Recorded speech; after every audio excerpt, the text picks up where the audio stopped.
Ang ilang mga kasulatan dito na nais kong tukuyin sa gabing ito, ako'y nag-iisip ng paksa kung ano ang ipinarito natin. Nais kong bumasa ng isang bahagi ng kasulatan na ako'y naniniwala na ang lahat sa bawat pagtitipon ay dapat na magkaroon ng pagbasa ng salita ng Diyos. Sapagkat alam kong maaari niya tayong katagpuin ng walang pagbasa ng salita. Ngunit ako'y lubos na natatakot na ako'y magkamali. Kaya kung babasahin ko ang kanyang salita, alam kong walang pagkakamali diyan. Kaya aking binabasa ang kanyang salita. Pagkatapos ay nalalaman kong may isang bagay na darating mula sa pagtitipon dahil sa pagbasa sa kanyang salita. At kung gayon, sa pagbase ng ating kaisipan sa kasulatan na ating babasahin, isang dako ay makikita sa San Juan sa 10 kabanata, magmula sa 32 talata at 39 kalakip. Pagkatapos sa isang pamilyar na lumang teksto, mga Hebreo 13:8. Ngayon, sa San Juan, sa 10 kabanata, magmula sa 32 talata, mababasa natin ang ganito. Sinagot sila ni Jesus, "Maraming mabubuting gawa na mula sa Ama ang ipinakita ko sa inyo. Alin sa mga gawang ito ang dahilan at babatuhin ninyo ako?" Sinagot siya ng mga Hudyo na sinasabi, "Hindi dahil sa mabuting gawa ay binabato ka namin, kundi sa pamamusong. At sapagkat ikaw, bagaman ikaw ay tao, ay nagpapakunwari kang Diyos." Sinagot sila ni Jesus, "Hindi baga nasusulat sa inyong kautusan? Aking sinabi, kayo'y mga Diyos?" Kung tinawag niyang mga Diyos, yaong mga dinatnan ng salita ng Diyos, at hindi mangyayaring sirain ang mga kasulatan.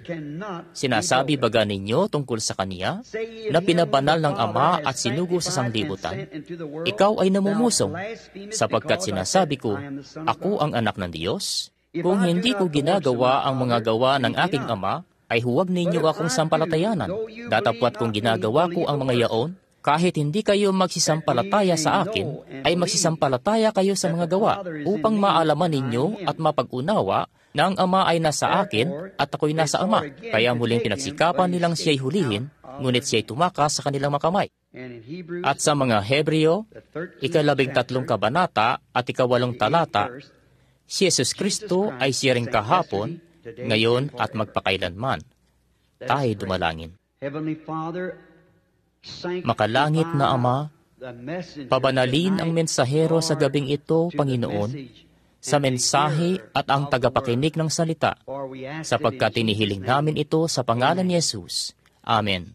Ngayon, habang patungo tayo sa tekstong ito, isang munting formal na teksto lang para sa unang gabi, upang makaalam pa, nais kong gamitin ang teksto na ang nakilalang Kristo sa lahat ng kapanahunan. Ngayon, ang aklat ng mga Hebreo rito ay nagsasabi sa atin na siya ay siya ring kahapon, ngayon at magpakailanman. At nabasa natin sa Biblia rito na ang mga Hudyong iyon ay tinatanong siya. Nalaman natin na mga Griego ay tinanong siya.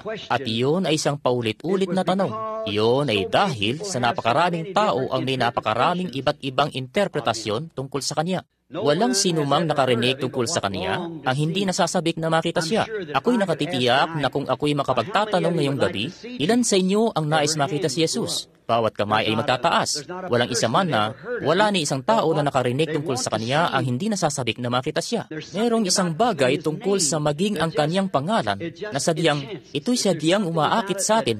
Merong isang bagay tungkol dito na nakakapanabik sa ating puso. Ang marinig lamang ang pangalang iyon na Jesus. Sapagkat sa pangalang iyan ay meron tayong kapatawaran sa kasalanan, meron tayong katubusan, dahil ang buong pamilya sa langit ay magiging magtataglay ng pangalang iyan. At kaya tayo, ang Diyos na kinukuha ang pangtaong pangalan na ito para ikabit sa Kanyang sarili nang siya ay mahayag sa laman. Anong kamanghamanghang pangalan? Ngayon, ating iniisip siya bilang isang napakadakila, at mula pa noong mga unang panahon, lahat ng tao ay humihibik upang makita ang Diyos. Ngayon, ang problema dito, mula pa noong panahon ni Job, sa tingin ko, ang Job ay ipinapalagay na isa sa mga pinakamatandang aklat ng Biblia. Ito'y ipinaloob lamang. Naisulat ito noong mga panahon ni Moises. Si Moises na isinulat ang unang 4 na mga aklat. Ngayon tayo naniniwala na si Job doon ay sumigaw na minsan, kung makikita ko lamang siya, kung alam ko lang kung saan ako maaaring pumunta patungo sa kanyang tahanan, nais kong, sa ibang salita, kumatok sa kanyang pintuan. Alam nating lahat na tayo nanggaling sa kung saan. Tayo'y nasa likod ng kung anong tabing na merong isang bagay sa atin na may inaabot na isang bagay na alam natin na tayo nanggaling sa kung saan. Hindi tayo maaaring maging kung ano tayo nang walang nasa likuran natin para gawin tayong ganito. Ang aking relo ay hindi basta nagkataon lang. Sino man na may matinong pag-iisip ay malalaman na ang relo, ang mga batong panrelo at pag-ooras at mga kaayusan at mga spring at mga kamay, hindi iyon basta nagkataon lang. Iyon ay napaka-imposibleng magkaganon. Masdan ng lahat ng iba pang nilikha kung paano ito nakaayos ng magkakasama. Alam nating hindi ito maaaring basta na lang nagkataon. Gaano kadakila ang tao kaysa sa relo? Ang tao ang nagdisenyo ng relo at itinugma ito sa oras at pinagsama-sama iyon. Kaya kung ang relo ay imposibleng nagkataon lang, gaano pa kaya ka-imposible na ikaw at ako ay nagkataon lang na naririto? Kailangang magkaroon ng isang manlilikha sa likod natin. Kung pagmamasdan natin ang kaniyang dakilang nilikha, kung paano ito gumagalaw at kung paano siya nananahan dito, nananahan sa loob nito, mapapansin natin ang dahon, kung paano nakabitin ang dahon sa isang puno. At sa bandang kalagitnaan ng Agosto, walang niebe o anuman, ang buhay ay maalis dito at pumupunta pababa doon sa ugat. Ang dahon ay nahuhulog at tuloy-tuloy na bumabagsak sa ibabaw ng lupa. Ngayon, ano ang nangyari? Merong isang karunungan na nangungusap dito. Ang punong kahoy ay walang karunungan sa kanyang sarili. Kaya ang buhay ay bumababa patungo sa ugat ng punong kahoy upang magtago mula sa panahon ng taglamig. Kung ito'y mananatili doon sa itaas, ito'y mamamatay. Papatayin ito ng taglamig. Ngayon, anong ginagawa ng dahon? Ito'y umihimlay sa lupa at nabubulok. Ano ang ginagawa ng buhay habang ito'y nasa ugat? Sinisipsip nito pabalik ang sustansya mula sa patay na dahong iyon, ang calcium at anumang sumasama rito, at muling lumilitaw sa panahon ng tagsibol, at muling bumabalik agad sa kanyang lugar, muling nagpapasulpot ng ibang dahon. Ito'y isang patotoo, pagkamatay, paglilibing, at muling pagkabuhay. Ang araw ay sumisikat sa umaga, katulad ng munting sanggol na isinilang. Alas 8 o alas 9, ito'y nasa paaralan. Alas 10, ito'y tapos na mag-aral. Alas 12, ito'y nasa kalagitnaan ng edad. At pagkatapos ay nagsisimula itong mamatay. Mamamatay uli at lulubog sa kanluran. Iyan lang ba lahat? Sisikat kinaumagahan upang magpatotoo? Buhay, kamatayan, paglilibing, at muling pagkabuhay. Bawat bagay, lahat, ang Diyos ay nananahan sa kanyang nilikha. Ginagawa niya iyan at nagawa na niya sa lahat ng panahon. Ngayon, isang paraan lamang na malalaman natin kung patuloy pa bang nabubuhay ang Diyos. Makikita natin siya sa kaniyang nilikha. Ngunit paano nga kaya naipakita ng Diyos ang kaniyang sarili sa mga tao na may magsasabi, "Bueno, nasaan ang Diyos?" Masyado kang maraming sinasabi tungkol sa kanya. Sa Africa, sa mga pagpapalaganap ng ebanghelyo doon at sa gitna ng sa wikang Afrikaans, kanilang ginagamit ang salitang amoya, na ang ibig sabihin, isang di nakikitang puwersa tulad ng hangin. Ang inyong Diyos, sabi niya, ang di nakikitang Diyos. Siya ay tulad ng hangin. Siya ay kapangyarihan, ngunit tayo, hindi natin siya nakikita. Bueno, ako'y naniniwala na maaari natin siyang makita dahil makikita natin sa 12 kabanata ng San Juan, may mga Griego na pumaroon upang makita si Jesus at sinabi nila, "Ginoo, nais naming makita si Jesus," at sila'y dinala sa kanya ng isa sa kaniyang mga alagad. At sa mga Hebreo 13:8 sinabi, siya ay siya rin kahapon, ngayon at magpakailanman. At kung siya'y maaaring puntahan ng ganon noong mga panahong iyon para makita ng isa sa kaniyang mga alagad, bakit hindi tayo na kaniyang mga alagad sa gabing ito ay dalhin ang mga naghahanap sa kaniyang presensya kung siya ay siya rin kahapon, ngayon at magpakailanman? Sinasabi ng Biblia na siya nga, siya ay siya rin kahapon, ngayon at magpakailanman. Ngayon, alam kong ito'y parang diretsahan, pero kung pagpapasensyahan niyo lang kami ng ilang sandali, naniniwala ako na ako, sa tulong ng Diyos, kasama ng kaniyang salita at ayon sa kanyang salita, madadala ko siya rito mismo sa inyong harapan. At pagkatapos iyan, anong kaaliwan? Iyan ay kung bakit tayo naririto. Tayong mga Kristiyano ay naririto upang makasumpong ng kaaliwan, upang dalhin, upang magtungo sa presensya ng Diyos na alam natin na makapagbabangon sa atin tulad ng kaniyang ginagawa sa dahon na makakapagpanumbalik sa atin. Ito ba'y isang alamat lamang? Ito ba'y kung anong mga salita lamang na pinagsama-sama? Ito ba'y kung anong mga alamat ng mga Hudyo? O ito ba'y isang katotohanan? Kung saan may napakaraming kamalian, kailangang may isang katotohanan sa kung saan. Kung saan may isang peking dolyar, masasabi ko na may isang tunay na pinagkunan nito. At kung saan may napakaraming panggagaya at napakaraming mga bagay na nakikita natin ngayon, tiyak na may isang tunay na Diyos sa kung saan. Ngayon, kung hindi tayo naglilingkod sa Kanya, kung gayon lumayo tayo mula sa bagay na ating ginagawa at tumungo upang paglingkuran siya. Dahil pagkatapos ng lahat, anong buti ng pagpapahayag natin ng paniniwala kung walang anuman dito? At ang ating sinseridad ay hindi tayo naalis mula sa paghatol. Ang mga pagano ay sincero. Ang mga taong umiinom ng carbolic acid minsan, sincero. Iniisip na sila'y umiinom ng ibang bagay. Hindi ito ginagawa ng kasinseruhan. Ito'y dapat na isang paraan na tama at isang paraan na mali. Naniniwala ako na ang Biblia ay tama. Naniniwala ako na ang salita ng Diyos ay tama. Ngayon, ang Diyos ay kailangang humatol. Pagpamanhin. Kailangan niyang hatulan ng sanlibutan sa pamamagitan ng isang bagay. Ngayon, nung ako'y bata pa, ang pamilya ko bago ako, hindi ang aking ama at ina, kundi bago iyon. Kami ay Irish sa magkabilang panig, kaya ito'y Katoliko at natural lamang para sa akin na bumalik sa isang simbahang Katoliko. Bueno, ang aking ama at ina ay kinasal sa labas ng simbahan at sila'y hindi nagsisimba. At pagkatapos ng ako ay dumating sa tamang edad para malamang mayroong Diyos, gaya ng marami sa inyo ang nakabasa sa aking aklat, ako, alam ko na may Diyos sa kung saan. Ngunit ngayon, ang kaisipan tungkol dito ay kung hahatulan ng Diyos ang sanlibutan sa pamamagitan ng iglesia, kung gayon magiging saan ang iglesia ito? Kung ito'y sa pamamagitan ng simbahang Katoliko, kung gayon aling iglesyang Katoliko? Ang Romano, ang Orthodox, o sa pamamagitan ng aling iglesia niya ito hahatulan? Kung hahatulan niya ito sa pamamagitan ng Protestante, ito ba'y sa pamamagitan ng Methodist, Baptist, Pentecostal, Presbyterian? Alin dito? Kita nyo, napakaraming kalituhan dito. Kaya may taong magsasabi, bueno, ito lamang. Ganun nga. Ito'y walang anuman habang ikaw ay sincero. Ang unang aklat sa Biblia, ano ang naging sanhi ng kamatayan? Karamdaman, kabighatian, at kasalanan ay sa dahilang may isang taong nag-alinlangan sa isang salita. Sa huling aklat ng Biblia, ang siyering Diyos, sa Apokalipsis 22, ay nagsabi, sino man ang mag-alis ng isamang salita o magdagdag ng isamang salita dito, ang kanyang bahagi ay aalisin mula sa aklat ng buhay, kaya iyan ang dapat na maging aklat ng paghatol. Ngayon ating nalaman na sa pasimula, San Juan 1, sa pasimula ay ang salita, at ang salita ay sumasa Diyos, at ang salita ay Diyos, at ang salita ay nagkatawang tao at tumahan sa gitna natin. Amin siyang nakita, ang bugtong na anak ng Ama, na ang salita mismo, ang Diyos, ay nagkatawang tao at nanahan sa gitna natin. Ang mga Hebreo 13:8 ay nagsasabi, siya ay siya rin kahapon, ngayon at magpakailanpaman. Kung gayon, kung siya ay siya pa rin, at ito'y ang salita, kung gayon, paano inihayag ng salita ang sarili nito sa lahat ng kapanahunan? Ito'y kinakailangang gawin nito mismo sa gayon ding paraan ngayon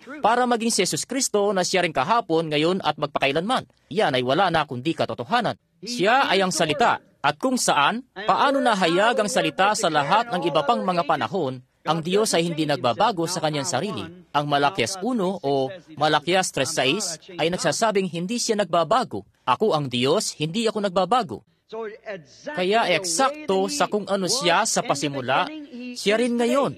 At siya ay ang salita para sa sangkatauhan sa pasimula. Ang Diyos ay hindi kailanman nagbigay sa sangkatauhan ng isang iglesia na pagsasandigan. Hindi kailanman nagbigay ng kredo na pagsasandigan. Kaniyang pinatibay ang tao ng kaniyang salita. Sampalatayanan ang salitang ito at mabuhay. Ito'y ang gayon ding bagay ngayon. At si Kristo ay ang salitang iyan. Sa pasimula ay ang salita ay sumasa Diyos, at ang salita ay Diyos. At ang salita ay nagkatawang tao at nanahan sa gitna natin. Ngayon, kung ano siya, sa ibang mga kapanahunan, kung gayon ay nararapat na maging gayon din siya ngayon, kung siya ay nananatiling siya rin kahapon, ngayon at magpakailanman, kung saan, sa aking palagay ay lubos ko nang naipaliwanag na ito'y si Jesus Kristo na siya rin kahapon, ngayon at magpakailanman, at siya ay ang salita. Ngayon, sinabi ni Jesus, ang mga kasulatan ay hindi maaaring sirain. Ang mga kasulatan ay totoo. At ang kasulatan ay nagsasabi sa San Juan 1 na ang salita ay nagkatawang tao at nanahan sa gitna natin. Ang Diyos ay nagkatawang tao sa kanyang anak, si Jesus Kristo, at nanahan sa gitna natin. Sa San Juan 10:35, tinawag ni Jesus yung mga dinatnan niya na siyang salita sa pasimula, mga propeta. Sinabi ni Jesus dito, ang inyong sariling kautusan ang nagtuturo sa inyo na ang mga dinatna ng salita ng Diyos at ang salita ng Diyos ay dumating sa mga propeta. Ngayon, sa mga Hebreo, sa unang kabanata ay sinasabi na ang Diyos ng unang panahon, at yan ay unang mga panahon, sa iba't ibang paraan ay nagsalita sa ating mga magulang sa pamamagitan ng mga propeta, sa huling panahong ito sa pamamagitan ng kanyang anak, si Jesus Kristo. Kita nyo? Ngayon, pansinin. Ngayon, ang Diyos, sinabi ni Jesus na yaong mga dinatna ng salita ay tinawag na mga Diyos. Iyan ay mga propeta. Ngayon, hindi sa yung tao mismo ay Diyos, tulad din naman ang hindi pagiging Diyos ng katawan ni Yesus Kristo. Siya ay isang tao, at ang Diyos ay natatabingan sa likod niya. Ang Diyos ay dati nang laging tinatalokbungan ang kanyang sarili mula sa karamihan at nagpapahayag ng kanyang sarili sa mga tao na sasampalataya dito. Ang Diyos, nitong huling linggo sa tabernakulo, ako'y nangaral tungkol sa ang nahayag na Diyos. Ang Diyos ay dati nang laging itinatago ang kaniyang sarili sa likod ng isang bagay upang ang mga tao sa sanlibutan ay walang malaman tungkol sa Kanya. Ngunit Siya ay nagpapahayag ng kanyang sarili sa kaniyang mga anak at sa mga nagnanasa na pumasok sa likod ng tabing na iyan. Sa lumang tipan, mayroong mga balat ng poka na ikinukubli ang Diyos. Siya ay nasa kalwalhatiang Shekinah. Ito'y nasa likod ng mga balat ng poka. Bago sila naging nasa likod ng mga balat ng poka, ang salita ay na kay Moises, ang propeta. Siya ay umakyat sa bundok. Kaniyang nasa lubong ang haliging apoy, at ito ay nangusap sa kanya. Siya ay bumaba at gumawa ng mga tanda ng propeta. Inilabas ang mga anak ng Israel sa Ehipto patungo sa bundok na ito. At pagkatapos ang Diyos ay bumaba at ipinakilala si Moises sa pamamagitan ng pagpapasok sa kanya sa haliging apoy na iyan at tinatalokbungan siya. Walang sinuman ang maaaring pumaroon. Walang sinumang tao ang maaaring sumubok na gayahin yan. Hindi magawa iyon. Sila'y namamatay. Kumuha ng isang tao, siya ay pumasok sa likod nito, patungo sa haliging apoy, patungo sa kalwalhatian ng Diyos, at patungo sa kalwalhatiang Shekinah. At nang siya ay lumabas kasama ang salitang iyan para sa panahong iyon, siya ay lubhang nagliliwanag dala ng kalwalhatian ng Diyos hanggang sa kailanganin niyang talokbungan ang kaniyang mukha. Ang mga tao ay hindi makatagal na tumingin sa kanya. At iyan ang natural na talokbong. Ano ito? Kapag ang isang tao ay nakapasok sa lambung na iyan, patungo sa kalwalhatiang Shekinah ngayon, ang sanlibutan ay tatawagin siyang panatiko. Hindi nila makita kung ano ang mali. Ngunit sa likod doon, walang anumang kagandahan sa kanya. Maaaring hindi niya mabigkas ng tama ang kanyang mga salita. Siya ay maaaring hindi nananamit ng sadyang tama. Maaaring hindi siya nakasuot ng mga damit ministro. Ang babae naman ay maaaring hindi nakadamit ayon sa iniisip ng iba bilang nararapat. Ito'y maaaring ganun nga. Ngunit kita nyo, sa loob, sa likod ng balat ng poka, sa likod ng balat ng tao na yan, sa loob nito ay ang kalwalhatiang Shekinah. Sa loob nito ay ang kapangyarihan.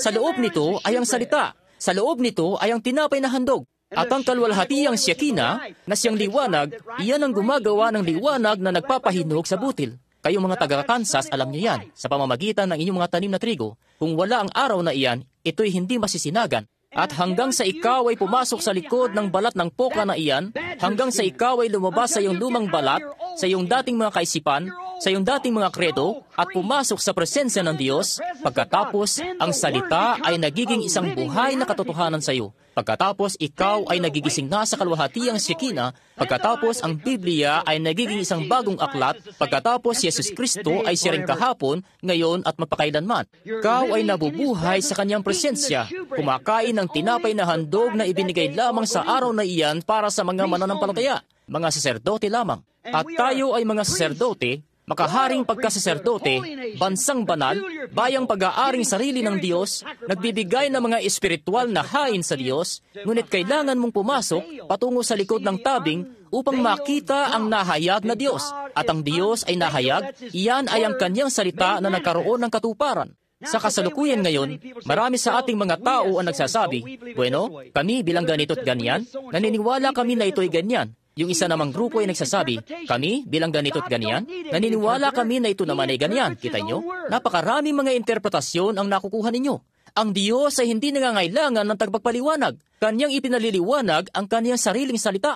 Ang Biblia ay nagsasabi, ito'y walang pansariling pagpapaliwanag. Ang Diyos ang nagpapahayag mismo. Ginagawa nga niya. Sa pasimula, sabi niya, magkaroon ng liwanag at nagkaroon ng liwanag. Iyan ay hindi nangangailangan ng anumang pagpapaliwanag. Ang Diyos ay nagsabi, isang birhen na maglilihi. Naglihi nga ito.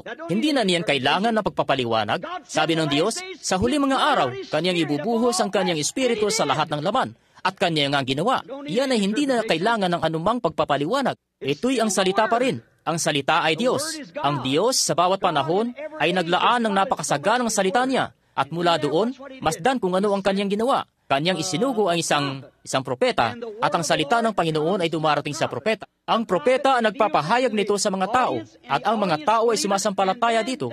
At pagkatapos, iyan ay ang Diyos na gumagawa, ang Diyos na kumikilos sa pamamagitan ng kanyang espiritu. Ngayon, ating nasumpungan na kanyang ipinakilala ang kanyang sarili bilang anak ng tao dito. Ngayon, upang tuparin yon. Ngayon, nang siya'y dumating sa lupa, alalahanin, kanyang ipinakilala ang kanyang sarili sa mga tao, sa labas. Kanyang ipinakilala ang kanyang sarili bilang anak ng tao. Siya ay pumarito sa tatlong pangalan ng pagkaanak. Siya ay pumarito bilang anak ng tao, anak ng Diyos, anak ni David. Ngayon, ang anak ng tao ay isang propeta. Maging si Jehovah mismo ay tinawag si Ezekiel, sinabing anak ng tao. Si Jehovah nangungusap sa isang tao, propeta, tinawag siyang anak ng tao. At si Jesus ay pinakilala ang kanyang sarili bilang anak ng tao dahil ang mga kasulatan ay hindi maaaring sirain. Sa Deuteronomio 18:15, sinabi ni Moises, pagkatapos, ang mga anak ng Israel ay nagsabi, huwag nang hayang ang Diyos ay magsalita pa. Nais namin si Moises ang mangusap sa amin. Sabi niya, hindi na ako magsasalita pa sa kanila ng paganoon, kundi ako'y magsusugo sa kanila ng isang propeta. Sa Deuteronomio 18:15, sabi niya, ang Panginoon ninyong Diyos ay palilitawin ng isang propeta na katulad sa akin. At kaya nga, dahil ang kasulatang iyan ay hindi maaaring sirain, kailangan niyang dumating bilang anak ng tao. Ngayon, iyan ay para sa kanyang kapanahunan nang siya ay narito sa lupa. Pagkatapos, nang siya ay namatay, bumangon, umakyat sa langit, at isinugo pabalik ang banal na espiritu, yan ay ang anak ng Diyos. Ang Diyos ay espiritu, at sa buong kapanahunan ng iglesia, ito'y nanatiling anak ng Diyos. At pagkatapos sa milenyum, ito'y anak ni David, nakaupo sa luklukan, nagahari. Siya ay umakyat na paitaas. Ang magtagumpay ay uupong kasama ko sa aking luklukan, gaya ko naman na nagtagumpay at umupo sa luklukan ng aking ama. Siya ay nakaupo ngayon sa luklukan ng ama. Ngunit sa milenyum, siya ay nakaupo sa kanyang sariling luklukan dahil siya ang anak ni David. Siya ay anak ng tao, anak ng Diyos, anak ni David. Kita nyo? Ito'y sadyang sakdal. Ngayon, ating nasumpungan, kailangan niyan dumating bilang isang propeta, ang walang pagbabago ng kanyang salita. Hindi nagbabago ang Diyos. Ang Diyos ay hindi nagbabago, sapagkat siya ang propeta na nakay Jose, siya ang propeta, siya ang Diyos na nakay Jose, siya ang Diyos na nakay David. Masdan si Jose, sadyang isinalarawan ang buhay ni Kristo ng halos tugmang-tugma, ngunit siya ay nagkamali upang ipakita na ito'y hindi siya. Ang tao ay nagkakamali. Kita nyo? Sinabi niya kay Paraon, sinabi niya sa kanyang ama na isang propeta si Jacob. Sabi niya, sabihin po ninyo sa Paraon na tayo ay mga tagapag-alaga ng kawan ng hayop, sapagkat ang isang pastol ay kasuklam-suklam sa isang taga-Ehipto. Ngunit ang ama, ang espiritu ay hindi siya hinayaan na gawin ito. Sabi niya, ang iyong mga lingkod na mga pastol. Kaya nakita ninyo si Jose na gumawa ng pagkakamali doon? Si David na dakilang lalaki ay nakagawa ng pagkakamali. Isang tao na ayon sa sariling puso ng Diyos, gayon may kinuha si Batseba, iniisip na maaari niyang maitago yun sa mismong Diyos na kaniyang pinaglilingkuran ng buong buhay niya. Ngunit ang Diyos ay inilantad siya sa pamamagitan ni Nathan na propeta. Kita nyo? Ngunit gayon may masdan si David nang siya ipapalabas. Pinalayas mula sa kanyang sariling bayan, isang itinakwil na hari. Ang kanyang sariling anak na babae ay dinahas ng sarili nitong kapatid na lalaki, at ang iba pang mga kapatid na lalaki ay pinatay naman yun. At narito siya, si Absalom ay nagrebelde at hinati ang mga kawal na naging sanhi ng pag-aaklas. At si David na kanyang sariling ama ay itiniwalag, inalis, itinakwil ng kanyang bayan. Palabas mula sa bayan, ang munting tila pilay na lalaking nakasunod doon, pinagtatawanan siya at dinuduraan siya. Ang bantay na iyon ay bumunot ng tabak. Ang sabi, hahayaan ko bang manatili ang ulo ng asong iyan na dumura sa aking hari? Sabi ni David, hayaan mo siya. Ang Diyos ang nagsabi sa kanya na gawin iyon. Walang pag-alinlangan. Hindi alam ni David ang kanyang ginagawa. Lumakad paakyat sa siparing bundok ng Olibo doon at tumanaw sa ibaba, umiiyak, isang itinakwil na hari, kung saan ilang daang taon ang nagdaan pagkatapos niyon. Si Jesus Kristo ay naroon sa bundok ding iyon, ang anak ni David, umiiyak bilang isang itinakwil na hari at dinuraan din siya ng mga ito. Kita nyo? Ang lahat ng ito ay inilarawan lamang si Kristo. Siya ay bahagi nito. Ang Diyos ay hindi nagbabago. Ang kanyang kalikasan ay hindi nagbabago. Ang kanyang ugali ay hindi nagbabago. Siya ay nananatiling ang salita. Kita nyo? At ang Malakias 3:6 ay nagpapatunay dito. Kaniya lamang binabago ang kanyang anyo para sa bawat kapanahunan. Bawat kapanahunan, siya ay naglaan ng bahagi ng salita na siyang naipropesiya na magaganap sa tiyak na panahon. Bueno, nang ang panahon na iyan ay dumarating, ang Diyos ay sadyang gumagawa na sa ibang anyo. Kita nyo? Ito'y ang Diyos sa lahat ng panahon. Ang salita na nagkatawang tao at nanahan sa gitna natin. Ngayon, sa mga Hebreo 4, ating nasumpungan, mga Hebreo 4:12, si Jesus ay sakdal na nakilala sa pamamagitan ng kanyang mga gawa at kung ano ang ginawa niya, sapagkat sinasabi sa mga Hebreo 4:12 na ang salita ng Diyos ay higit na matalas sa isang tabak na may 2 talim. Ito rin ay madaling kumilala ng mga pag-iisip at mga haka ng puso. Ganyan nga kung paanong si Abraham, nang ang taong ito ay makasalubong niya na may alikabok sa kanyang damit, at nasumpungan natin, nang makita ni Abraham ang taong ito, siya tinawag niya sa ibang pagturing. 2 sa kanila ay nagtungo pababa sa Sodoma. Isang napakagandang pagsasalarawan sa panahong ito na ating kinabubuhayan, at nakasumpong tayo ng isang modernong Billy Graham at sila sa Sodoma na dinadala sila palabas. Masdan ang hinirang na iglesia. Bagamat ang tunay na binhi ni Abraham, si Lot ay isang pamangkin, ngunit si Abraham, ang taong ito ay hindi kailanman nagtungo pababa doon, yung isa na nakipag-usap kay Abraham. At habang siya ay nakikipag-usap kay Abraham, sabi niya, Abraham, ngayon alalahanin, ang pangalan niya ay Abram ilang araw bago yan, at ang sa kanyang asawa ay Sarai, hindi Sara. At sabi niya, Abraham, nasaan ang iyong asawang si Sara? Sabi, siya po ay naroon sa tolda, sa likuran ninyo. Sabi niya, ako'y dadalaw sa inyo ayon sa panahon ng buhay. At si Sara, sa kanyang puso, siya ay medyo natawa tungkol dito. At ang lalaki na nakatalikod sa tolda, ang sabi ng Biblia, sabi, bakit tumawa si Sara na nasa loob ng tolda sa kanyang likuran? At tinawag ni Abraham ang taong iyan na Elohim. Ang Elohim ay ang siyang kusang nabubuhay ng walang hanggan. Ngayon, ang Ingles na salitang Diyos ay nangangahulugan ng anumang bagay. Ang mga Ingles na salitang yan, kailangan mong bantayan sila dahil sila ay merong lahat ng uri ng baluktot na mga ideya. Ang isang Diyos, ang lamesang ito ay pwedeng maging Diyos. Ang isang puno ay pwedeng maging Diyos. Ang isang tao ay pwedeng maging Diyos. Anumang bagay, Diyos, ang kahulugan ng Ingles na salitang Diyos. Ngunit ang ibig sabihin ng Elohim ay mag-isang kusang nabubuhay ng walang hanggan. May isa lamang, itong lamesa ay hindi kusang nabubuhay ng walang hanggan. Ang tao ay hindi kusang nabubuhay ng walang hanggan. Ang punong kahoy ay hindi kusang nabubuhay ng walang hanggan. Ngunit si Elohim ay kusang nabubuhay ng walang hanggan. Nag-iisang kusang nabubuhay ng walang hanggan. Nahayag sa laman, nakatayo doon, kumakain, umiinom ng gatas mula sa baka, kumakain ng karne, ng guya, kumakain ng tinapay, at nakikipag-usap kay Abraham. At sinabi ni Abraham na ito ay si Elohim. At si Jesus sa San Lucas 17 ay nagsabi, kung paano ang nangyari sa kaarawan ng Sodoma, ay gayon din ang mangyayari sa pagbabalik kapag ang anak ng tao ay nahayag. Hindi anak ng Diyos, ha? Ang anak ng tao na may hayag. Kapag siya ay nihahayag na, ipinakikilala sa kanyang iglesia, ang anak ng tao ay mahayag bago ang ipinangakong anak. Si Abraham ay nakita ang Diyos sa maraming magkakaibang anyo, sa isang liwanag at sa mga pangitain. Ngunit heto ang Diyos na nasa isang tao. Bago lumitaw ang inihintay at ipinangakong anak. Sinabi ni Jesus, bago muling dumating ang ipinangakong anak, ihahayag ni Elohim ang kanyang sarili, ang kanyang salita sa laman, ang Diyos. Mga Ginoo, nais naming makita si Jesus. Ang Diyos ay hinihayag ang ganoon pa rin sa lahat ng panahon. Ito'y dati nang laging ganoon. Itinago niya ang kanyang sarili sa likuran ng katawang laman. Ito'y ang Diyos na nasa iyo. Kaunti pang panahon at hindi na ako makikita ng sanlibutan, ngunit makikita ninyo ako. Ako'y makakasama ninyo. Siya pa nga ay nasa sa atin. Siya'y magiging ganon hanggang sa katapusan, hanggang sa siya ay mahayag sa aniyong mula sa langit. Ang salita ng Diyos sa panahong ito, ano ang kanyang ipinangako sa panahong ito? Kung titingin kayo sa Biblia at alamin kung ano ang ipinangako sa panahong ito, at inyong makikita na iyan ay nagaganap, walang anuman sa akin sinuman na magsabing ito'y tama o mali. Ito'y tama dahil ito'y ang Diyos na ipinapaliwanag ang kanyang sariling salita. Hindi niya kailangang may magsabi, bueno, ang panahon na yan ay lumipas na. Walang ganong bagay na tulad ng banal na pagpapagaling. At ang lahat ng iyan ay kapanatikuhan. Ito'y mali. Kapag sinabi ng Diyos na kanyang gagawin ito sa tiyak na panahon, kanyang gagawin ito. Ngunit ang problema sa ganito ay tayo ay pumaparoon sa makalumang kalakaran na isang bagay na nakalipas na, sa kung anong dakilang pag-aaral mula sa nakaraan at nalalagpasan natin ito. Iyan ang dahilan kung bakit nalagpasan nila si Jesus nang siya'y dumating. Nagsisikap pa rin silang mabuhay sa ilalim ng kautusan, samantalang ang Biblia ay maliwanag na nagsabing, dito mismo, babasahin ko ito. Sabi niya, saliksikin ninyo ang mga kasulatan, sa mga iyon na iniisip ninyo na meron kayong buhay na walang hanggan, at ang mga iyon na nagpapatotoo sa akin, kung ang mga kasulatan ay hindi nagpapatotoo sa akin, kung gayon ito'y mali.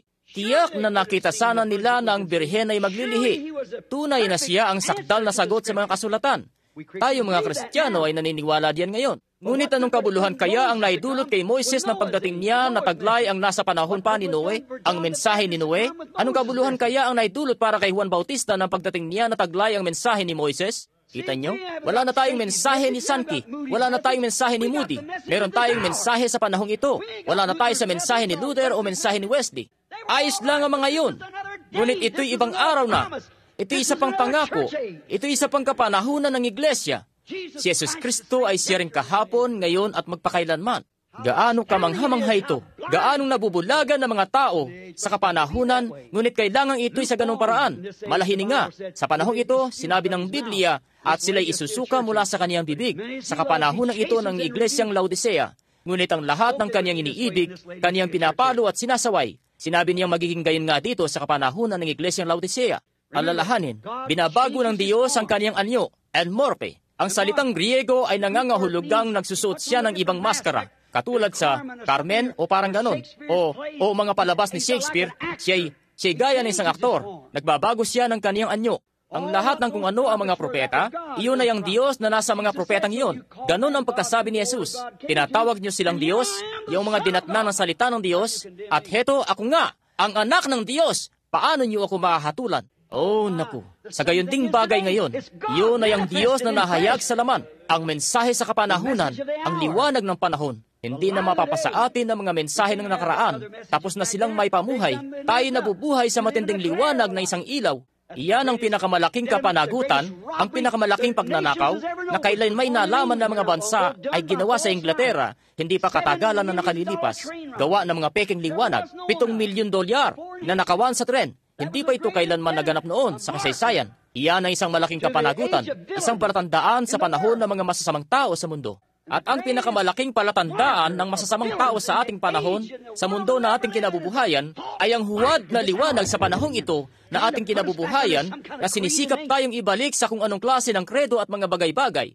Samantalang tayo mga buhay na sulat, o sa ibang pananalita, tayo mga sulat na nabubuhay, na naisulat at ngayon ay ipinamumuhay ang salita ng Diyos, gaya ng kanyang ipinangako sa kapanahunan, na hayag na salita, mga nakasulat na titik na ipinamumuhay. Ganon nga ang mga apostoles. Ganon nga si Juan Bautista. Siya ang tinig na sumisigaw sa ilang. Sinikap niyang sabihin sa kanila iyan. Siya rin ang Malakias 3. Narito, isinusugo ko ang aking mensahero sa aking harapan, ihanda ang daan sa harapan ng mga tao. Siya iyang buhay na salita. At ang tunay na naipanganak na muli na iglesia sa panahong ito ay ang buhay na salita ng Diyos. Ito'y ang salita sa panahong ito na nahayag. Saliksikin ninyo ang kasulatan at tingnan kung ano dapat ang nasa panahong ito. Nandiyan si Kristo na buhay muli. Nagpapalit lamang ng kaniyang maskara magmula sa isa patungo sa isa pa. Ngayon, siya'y lubos na nakilala na Mesiyas. Dapat nalaman nila ito. Alam natin kung magiging ano dapat ang Mesiyas. Siya'y dapat na maging isang propeta. Iyan ang sabi ng Biblia kung ano siya. Iyan ang sabi niya kung ano siya. Akong anak ng tao? Ano ba ang sinasabi ninyo kung sino ako na anak ng tao? Laging ipinakikilala ang kanyang sarili na propeta sa kapanahunan. Ipinakikilala ang kanyang sarili bilang propeta ng Diyos. Ganon nga siya. Ngunit higit pa siya sa isang propeta. Siya ang Diyos na propeta. Kung ano si David, kung ano si Moises, kung ano si Elias, kung ano ang lahat ng iyon.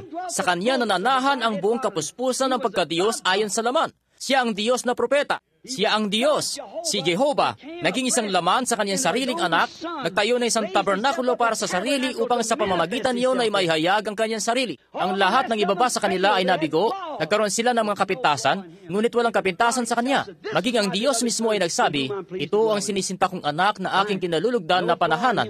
Yan ay tama, walang kapintasan sa kanya. Pakinggan niyo siya, siya'y nahayag na Diyos. Sabi nila, ginagawa mo ang sarili mo na Diyos o kapantay ng Diyos. Siya nga, siya ang kaniyang sariling anak. Amen. Siya ang pagkahayag ng Diyos. Ang Diyos ay na kay Kristo, pinakipagkasundo ang mundo sa kaniyang sarili. At sa huling araw na ito, siya'y nangungusap sa mga tao sa pamamagitan ng kaniyang anak, si Kristo Jesus. Ipinakikilala ang kaniyang sarili. Kung ganon, ano si Kristo? Ang salita. Ang salita ng ano? Ang salita ni Moises? Oo, ngunit ngayon, siya ang salita na nahayag sa panahong ito.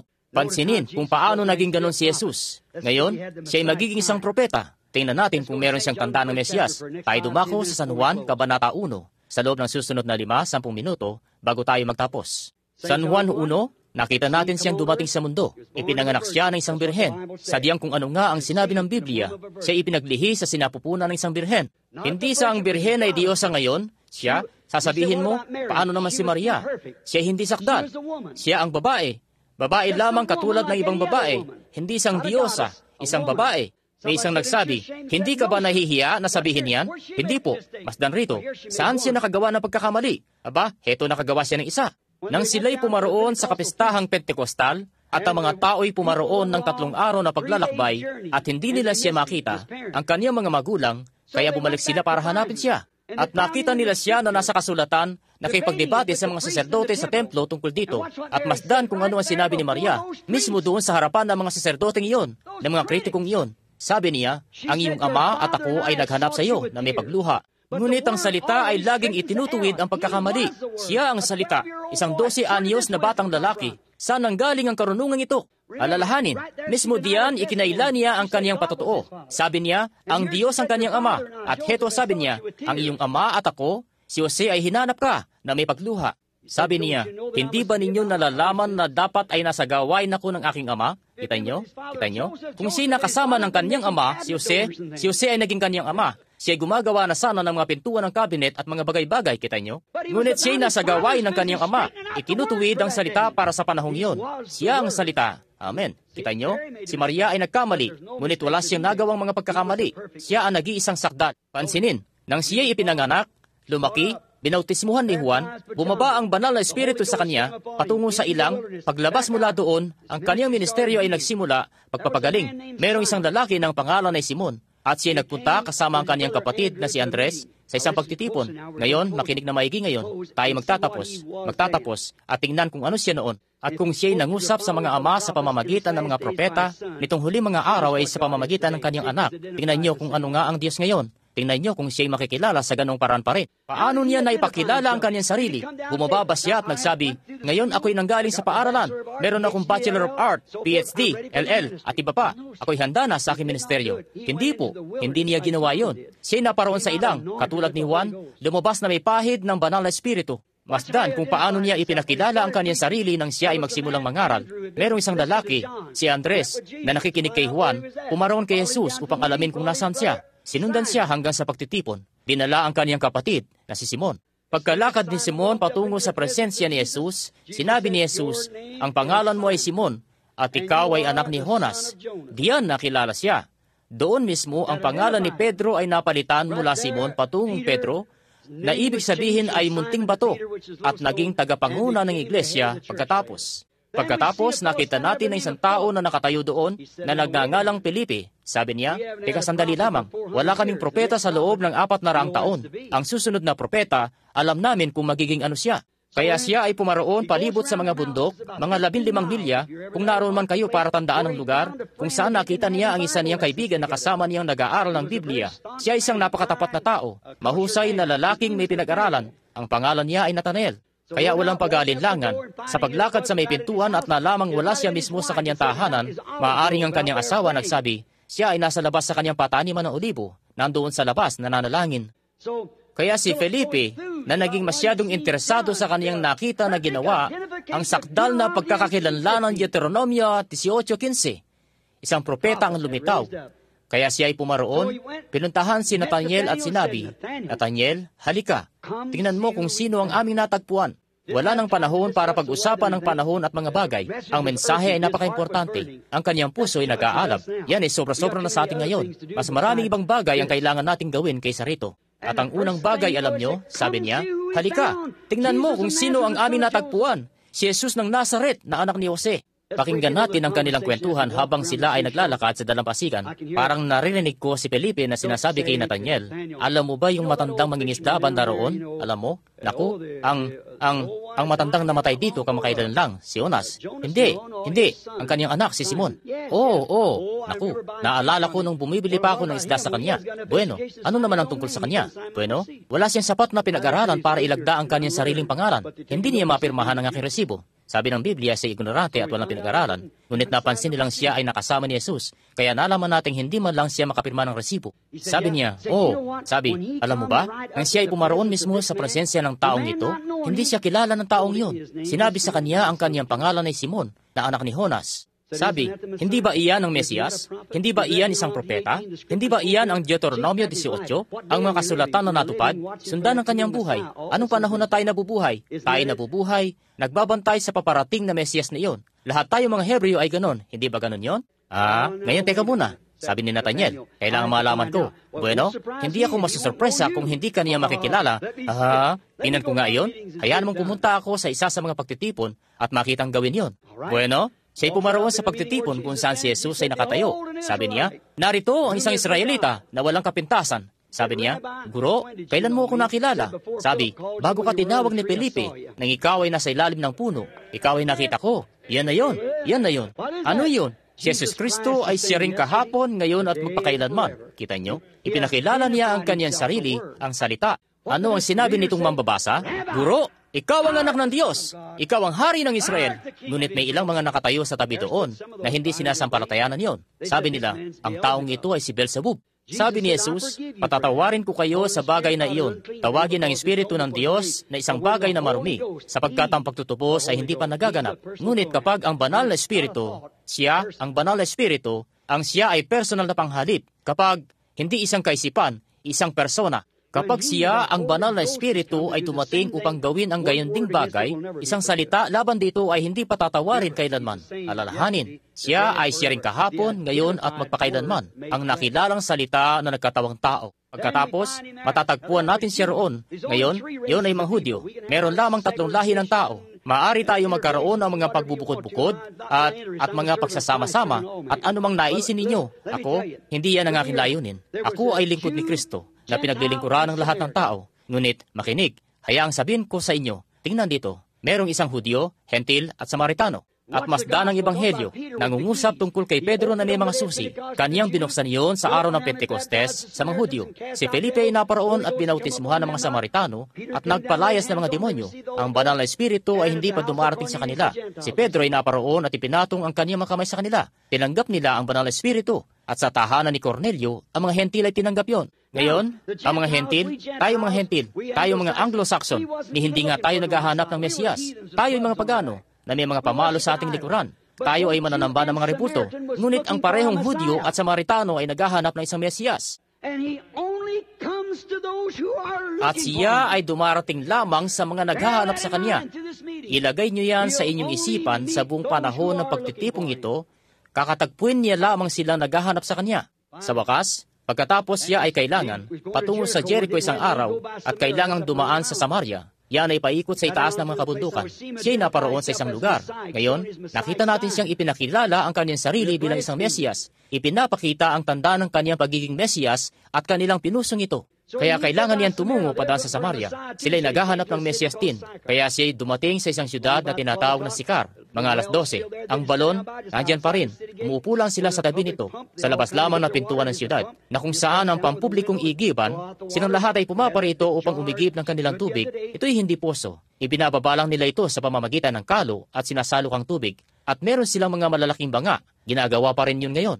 At pag-usapan ng pagbalanse, ilan sa inyong mga babae na naglalakat na may mga klat sa ulo, sana makita niyo kung paano maglagay ang mga babaeng iyon ng 5 galon sa banga sa ibabaw ng kanilang ulo, at bawat isa sa kanilang balakang, at naglalakad lamang, nag-uusap, at binabalanse iyon ng sadyang napakahusay. At bumaba roon, mga 11:00 ng umaga, nang sila'y nakarating doon mga bandang tanghali, at kanyang pinapunta ang mga alagad sa siyudad upang bumili ng pagkain. At merong isang babae sa siyudad na kilalang makasalanan, siya hindi pwedeng makisalamuha sa iba pang mga kababaihan, kaya siya ay naparoon sa balon upang umigib ng kanyang bahagi ng tubig. At nang kanyang ibababa na ang kanyang pangsalok, siya ay tumingin, nakaupo sa may pader, sa isang lalaki na nangusap sa kanya, sabi, "Babae, dalhan mo ko ng inumin." Ngayon, meron silang lubusang paghihiwalay, ang mga Hudyo at mga Samaritano. At kanyang ipinabatid agad sa kanya na hindi nararapat sa isang lalaki na kanyang tipo na humiling sa isang babaeng tulad niya, Samaritana, ng anumang pabor, sapagkat ang mga Hudyo at mga Samaritano ay walang pakialam sa isa't isa.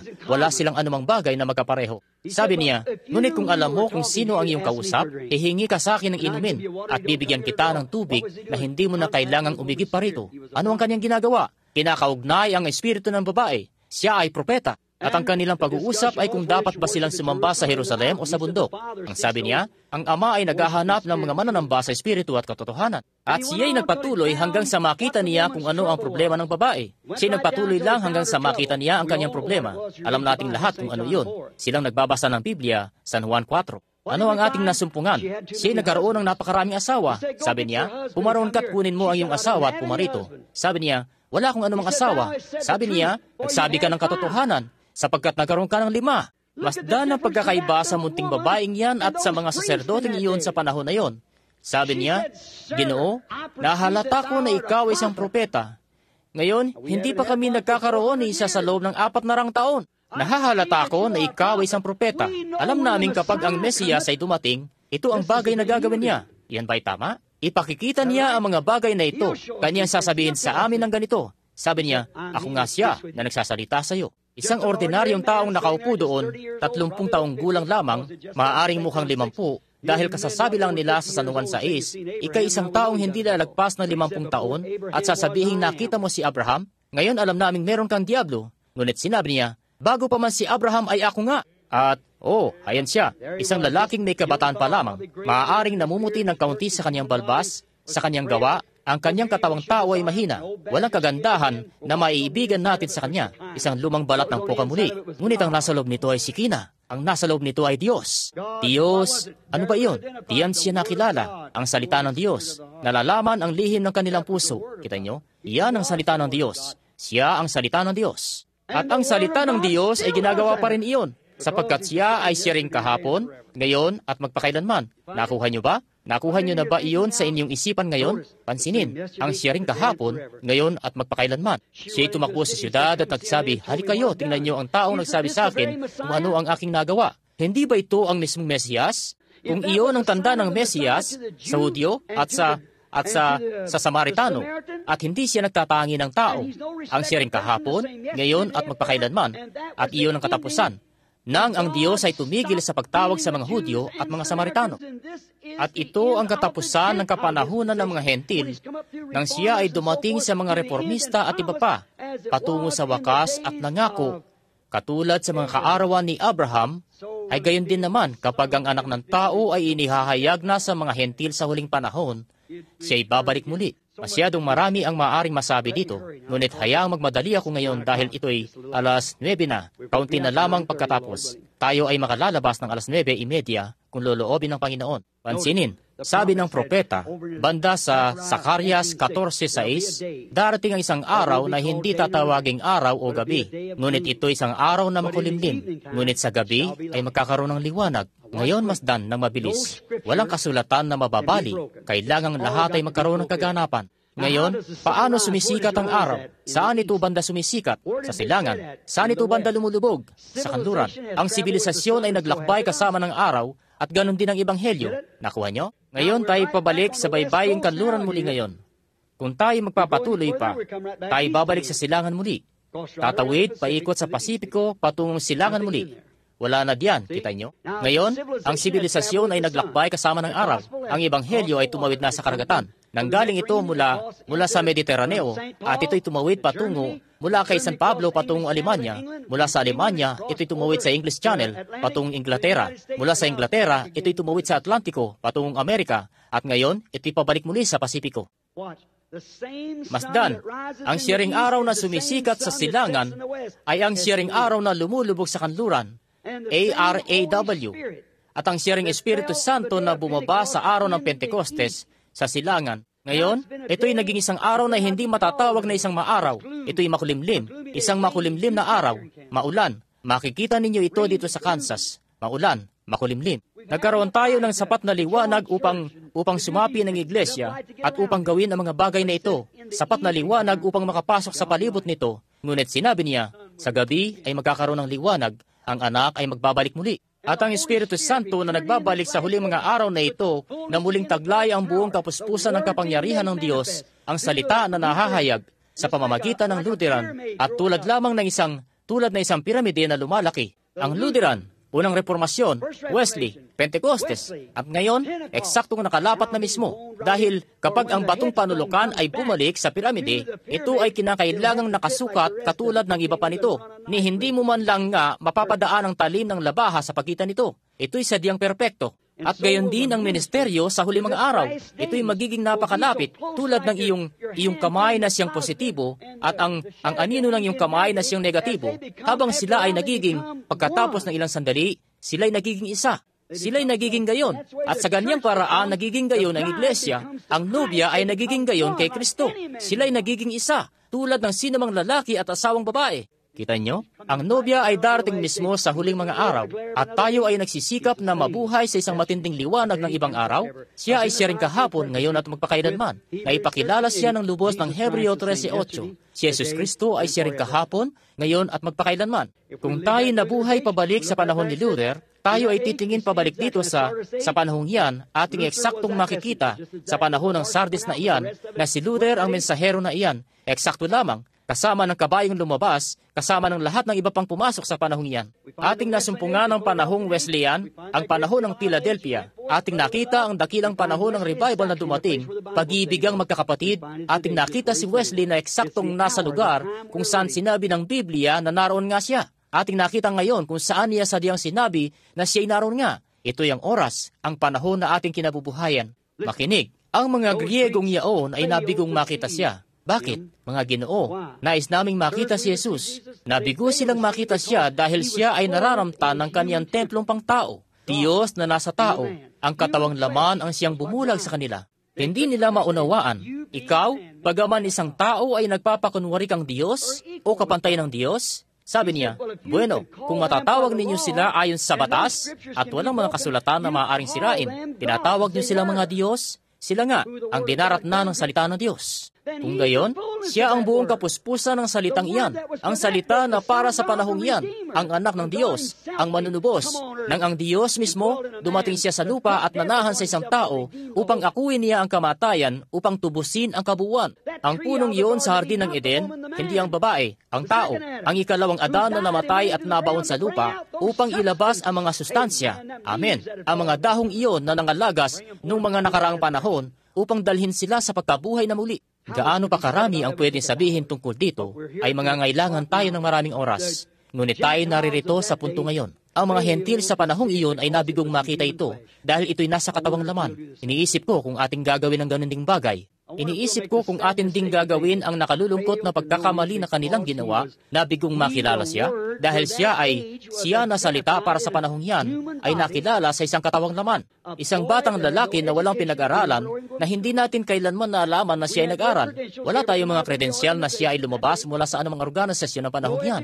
Walang pinag-aralan. Walang reputasyon ng kung anuman, kundi isang taong baliw, isang manginginom ng alak, kaibigan ng mga makasalanan, isang taong binalibaligtad ang mundo, ipinanganak na ilehitimo, ang kanyang ina ay nagdalang tao sa pamamagitan ng isang kawal at ginamit ang kanyang pangalan bilang anak ng Diyos o tinatawag ang kanyang sarili na isang propeta, itong taga-Galilea na propeta kuno. Ngunit ang salita ay nahayag, ang lahat ng sa kanya'y tumanggap, sila ay pinagkalooban niya ng kapangyarihan na maging mga anak ng Diyos. At kaya gayon din sa ngayon, kung kailan ating nakikita itong dakilang pagkilos ng Espiritu Santo na nahayag, ang lahat ng sa Kanya'y magsitanggap, sila ay pinagkalooban ng kapangyarihan na maging anak na lalaki at anak na babae ng Diyos. Si Jesus Kristo na nakikilala na gayon pa rin sa pamamagitan ng Kanyang salita sa bawat henerasyon, ating iyuko ang ating mga ulo.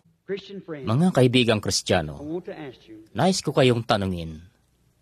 Tayo tumigil muna panandali at mag-isip. Ito ba ang katotohanan o ito ba ay mali? Ito nga ba? Kung ito'y ang katotohanan, utang natin dito ang lahat ng bagay. Saan tayo patungo? Saan ang wakas nito? Paano mo nasisiguro na ikaw ay tama? Ngayon, sa pasimula, siya ang salita, at ang salita ay nakakakilala ng pag-iisip na nasa puso. Ito'y nangyari sa pamamagitan ng mga propeta. Ito ay naganap sa pamamagitan ni Kristo, at ipinangako niya ito sa huling mga araw, sapagkat siya ay siya rin kahapon, ngayon, magpakailanman. Makalangit na Ama, kunin mo po ang iyong salita, ilagay mo po ito sa puso ng tao, upang sila, ang lahat ng tao sama-sama. Sa gabing ito, itong maliit na grupo ng mga tao dito, aming napag-isip-isip, Panginoon, na kami ay nabubuhay sa mga anino ng kaniyang pagdating. At ang mga anino ay nagiging lalong positibo sa bawat taon. Aming nakikita ang mga tanda na nagsisilitaw, mga nakakatakot na tanawin. Nakikita namin sa mga dyaryo at sa mga magasin. Ang buwan ay nagkukulay dugo. Nakaririnig kami ng mga lindol sa buong palibot ng mundo. Nililigalig ang buong mundo. At ngayon, isang araw niliglig nito ang buong mundo nang ang anak ng Diyos ay lubusang tinanggihan at ipinako. At ngayon aming nalaman na ang isang malaking grupo na tinatawag na World Council of Churches, lubusan na nilang pinalabas siya, tulad ng sinabi nilang sa itong panahon ng Laodicea. Siya ay nasa labas ng iglesia, kumakatok sa pintuan, nagsisikap na makapasok muli. At ngayon aming nakita na may isa pang lindol na tumama dito. Hindi ang ibang mga bansa, itong bansa, inuga ang buong mundo. Si Jesus ay lubusan ng pinalabas, at siya ay nakatayong nagmamakaawa ngayong gabi. Lubos na nakilala na siya rin kahapon, ngayon at magpakailanman. Naway makita ito ng mga mananampalataya. Nawa ang mga may karamdaman ay makita ito, Panginoon. Nawa ang mga naririto sa gabing ito ay magawang mahipo ang kaniyang damit, tulad ng ginawa nila noong mga nakaraang panahon. Pagalingin ang mga may sakit at iligtas ang mga napapahamak. Hinihiling namin sa pangalan ni Yesus Kristo. Amen. Palain kayo ng Diyos. Ngayon isang sandali lamang para sa hanay ng panalangin. Tayo ay may eksaktong 15 minuto para makalabas sa tamang oras. Ngayon, ang tanging masasabi ko lamang, ako isang tao. Ang mga salita ko ay maaaring mabigo katulad ng sinumang tao. Lahat tayo. Aking napatunayan sa inyo sa gabing ito na bawat propeta, lahat ng bagay man, sila ay nakagawa ng pagkakamali. Ngunit ang Diyos ay hindi nakagagawa ng pagkakamali. Ang kaniyang salita ay ang katotohanan. Ilan ang naniniwala na siya ang salita? Pagpalain kayo ng Diyos. Yan ay kung saan ang aking pananampalataya ay nakatayo. Walang iba kundi sa dugo ni Jesus. At tama, si Jesus ang salita. Ngayon, palagay ko si Billy ay nagsabi, nagbigay ba siya ng mga card ng panalangin? May mga card ng panalangin ba na naipamigay? Hindi ko alam. Siya ay nagsabi, una na hindi niya naisip na sila ay pupunta at magbibigay, pero kung sila ay nagbigay ng mga card ng panalangin, tayo maglalagay ng isang muting hanay ng panalangin. Kung sino man, may card ng panalangin bilang isa ba rito? Tingnan natin kung sino ang may card ng panalangin bilang isa. Oh, nasa iyo ba ang uno? Wala. Card ng panalangin bilang isa. Sino ang meron nito? Meron bang card ng panalangin bilang isa? Bueno, maaaring hindi siya nakapagbigay mula sa bilang na isa. Ilan ang may... Oh, meron ba? Oo nga. O sige, card ng panalangin bilang isa. Umukyat dito at tumayo dito sa akin. Card ng panalangin bilang isa. Bilang dalawa. Sino ang may bilang dalawa? Bilang tatlo. Sa ilang sandali lang ngayon, tayo, bilang tatlo. Sino ang may card ng panalangin bilang tatlo? Masdan, may isang tao dito na nasa stretcher. Bantayan ng isa ang kanilang card kung meron sila. Bilang tatlo. Bilang apat. Sino ang may card ng panalangin bilang apat? Ito isang maliit na card. Ang aking anak na lalaki o isa sa grupo ay bababa at kukunin ang mga card na ito bago kayo at pagsasamahin itong lahat. At pagkatapos, ibibigay nila ito sa inyo. At pagkatapos, kaya ipinapakita niyan, may mga tao kami isang beses na sinubukang ipagbili ang mga card ng panalangin. At yan ang dahilan na ang mga iyan ay nakilala sa gayong paraan na hindi mo magagawang hindi mo pwedeng ipagbili ang mga ito. Dahil hindi niya pwede, hindi mo alam kung sino ang aakyat doon. Pag dumarating ako dito, hindi ako nagsisimula sa anumang partikular na bilang. Nag-uumpisa lang ako mula sa kung saan.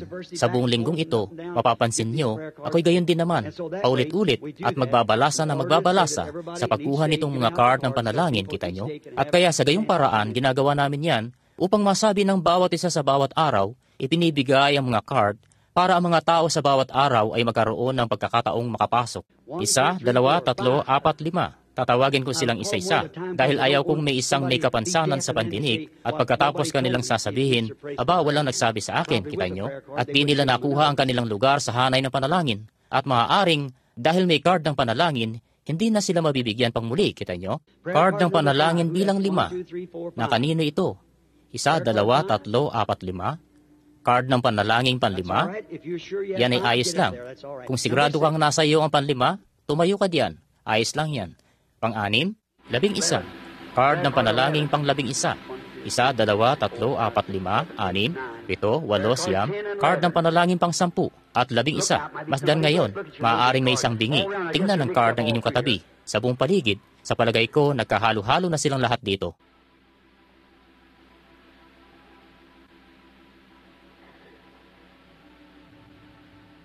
O sige, Ilan ang naririyan, Roy? Bilangin sila at tingnan. 11, 12, 13, 14, 15. 1, 2, 3, 4, 5. O sige, tayo huminto mula diyan ng ilang sandali dahil wala na tayong sapat na oras. Ngayon, ilan ang walang card ng panalangin at sumasampalataya kayo na pagagalingin kayo ng Diyos? Itaas ang inyong kamay. Pagpalain kayo ng Diyos. Tama yan. Magkaroon ng gayong pananampalataya. Ngayon, alalahanin mga kaibigan, habang sila'y naghahanda para sa hanay ng panalangin, ngayon, huwag magpalipat-lipat ng pwesto ngayon para sa susunod na 10 o 15 sandali hanggang sa tayo ay handa na dahil sa kita nyo, kayo ay isang espiritu. Nais kong tanungin kayo ng isang bagay. Sinabi ko at binasa mula sa kasulatan na siya ay siya rin kahapon, ngayon at magpakailanman. At pansamantala lamang, hindi pa nauumpisahang gawin ito. Ipinakita sa inyo na kaniyang ilalagay muli itong siya ring bagay sa huling mga araw. Ilan ang naniniwala diyan? Ang Malakias 4 at ang lahat nito ay nararapat na muling bumalik agad. Siya muli ay bababa at ipakikilala ang kaniyang sarili sa isang mapropesiyang mensahe upang ibaling ang mga puso ng mga anak pabalik sa pananampalataya. Mala-apostol na pananampalatayang Pentekostal ng mga ama. Yan ang eksaktong dapat na mangyari. Hindi kung anong kredo, kundi pabalik sa orihinal na pananampalataya. Ngayon, sumasampalataya tayo dyan ng buong puso natin. Ngayon, ilan sa inyo dyan ang walang card ng panalangin? Ngayon, alalahanin. Ako ay kanyang lingkod at kayo ay kanyang lingkod. Ang Diyos na sumasa akin at Diyos na sumasa inyo. Kayo ay nasa pangangailangan at narito ako upang paglingkuran kayo. Pinagsasama iyan at ginagawa itong Diyos. Ngayon, ang munting babae isang beses, hayaang bigyan ko kayo ng isa pang kasulatan. Naniniwala akong ito'y nasa San Juan din. May isang babae na siya noon ay naagasan. Sabihin natin siya ay walang card ng panalangin at nais niyang siya ay may panalangin. Ngunit marami ang mga nakatayo roon. Hindi siya makapunta sa hanay. Kaya sabi niya, kung maihipo ko lamang ang kanyang damit, ako'y gagaling na. Ilan ang nakakaalala sa kwento? Aba, sigurado. At anong kanyang ginawa? Siya ay nakipagsiksikan sa maraming tao at hinipo ang kanyang damit. Ngayon, ang damit Palestino ay nakaladlad at ito ay may damit panloob din. Dahil ang alikabok ay nasa paa, alam nyo. Kaya ito ay isang nakaladlad. Ngayon, maaaring mahawakan mo ang Amerikana ng isang tao at hindi niya mararamdaman ito. Ang laylayan lang ng kanyang Amerikana. Pero paano naman iyang malakit, makapal na mabigat na damit Palestino na ito'y nakaladlad hanggang sa kanyang paa, kita nyo? Hindi niya naramdaman yon sa pisikal. Ngunit hinipo niya ang kanyang damit at siya ay bumalik patungo sa karamihan. Sabihin natin siya ay naupo. Maaaring siya ay tumayo. Ngunit sabihin natin siya ay naupo. Anong nangyari? Si Jesus ay tumigil at nagsabi, "Sinong humipo sa akin?" At alam nyo, si Apostol Pedro ay inakalang iyon ay katawa-tawa hanggang sa ang mga tao, aba, pinagsabihan niya siya tungkol dito. Sa ibang salita, maaaring sinabi niya, aba, tingnan mo, lahat ay humihipo sa iyo. Aakalain nila ito, mali ang iniisip mo, kita nyo? Aba, lahat ay nagsisikap na humipo sa iyo, guro. Sabi niya, ngunit nadama ko na ako ay nanghina, may kapangyarihan, yan ay lakas na umalis sa akin. Ang nag-iisang munting babaeng yan ngayon ay kumuha ng lakas mula sa kanya. Siya ay tumingin sa paligid sa mga tao at kanyang nasumpungan kung nasaan siya. At sinabi niya ang kanyang problema at kung ano nangyari. Ang Biblia ay nagsabi, siya ngayon ay isang dakilang saserdote na maaaring mahabag sa ating mga kahinaan.